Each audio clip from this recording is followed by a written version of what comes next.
Good morning. It is the beginning of day 10 on the Great Southwest Walk. I've just left Montebiong campsite around about 10 minutes ago, about 20 past 8, and that was roughly the time I'd planned to get away.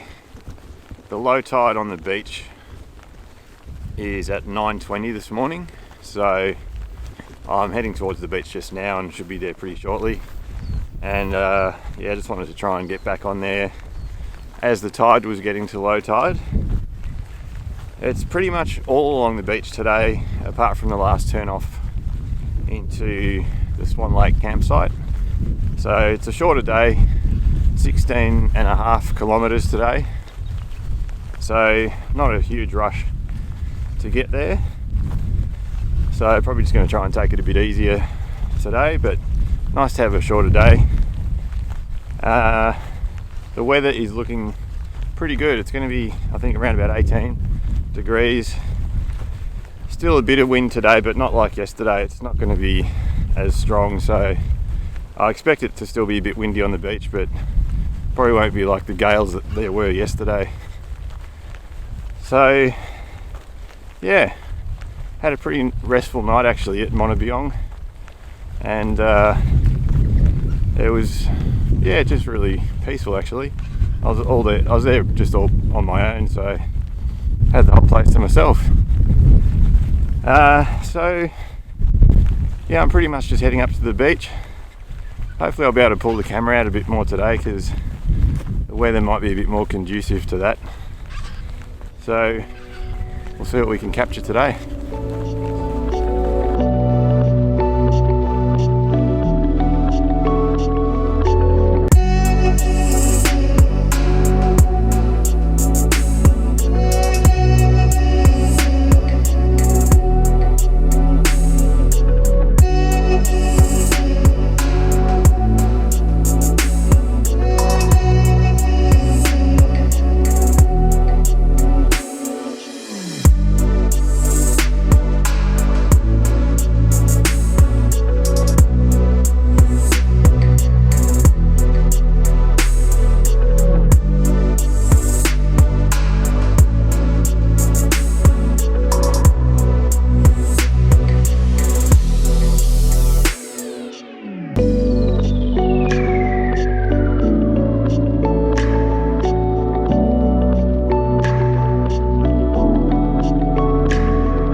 If only hiking along the beach with a mostly fully laden pack, sinking into soft sand while you're trying to film, was so dreamy.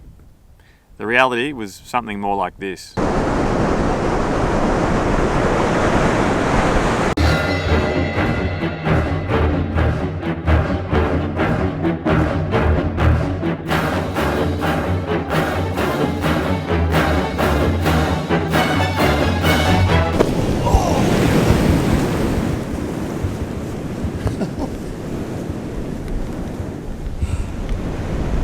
Well, after a day of slogging it along the beach, I have arrived at Swan Lake campsite.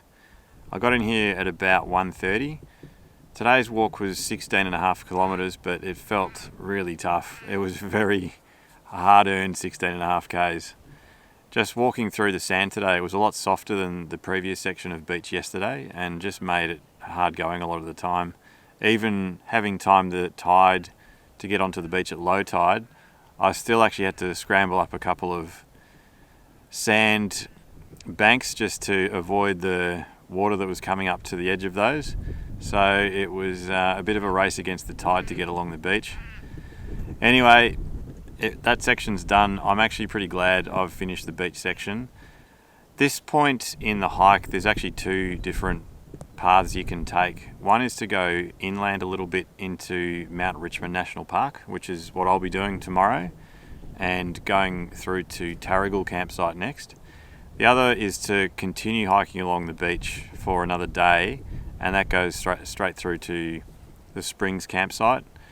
I just had enough of the beach already. 2 days was enough for me. I think, it's just tough going, walking along the sand, and I'm looking forward to sort of seeing a bit more stuff inland. And also I wanted to go up to the highest point on the hike, which is Mount Richmond. So that'll be good, and then I rejoin the coastline just before the Springs campsite, and I'll be hiking around all of the capes after that, which should be great. So anyway, I got here reasonably early, as I said, at 1:30. I really wanted to get that beach hike done as soon as I could today, just to beat the high tide, and it's nice just to have now a bit of time off, just to relax and rest the legs, and just to get set up for this evening. So just going to have a relaxing afternoon, and basically rest up for tomorrow's hike, which is another 20 kilometres through to Tarragal.